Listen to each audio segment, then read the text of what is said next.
This lesson is all about verbs. So verbs are sometimes called doing words because many verbs name an action that someone or something does.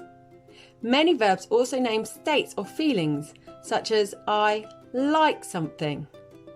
Verbs can have different tenses. Tenses control the time of a sentence. For example, I jumped, I am jumping, or I will jump.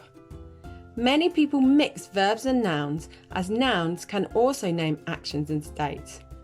Many words such as love can be a verb or a noun depending on how they are used.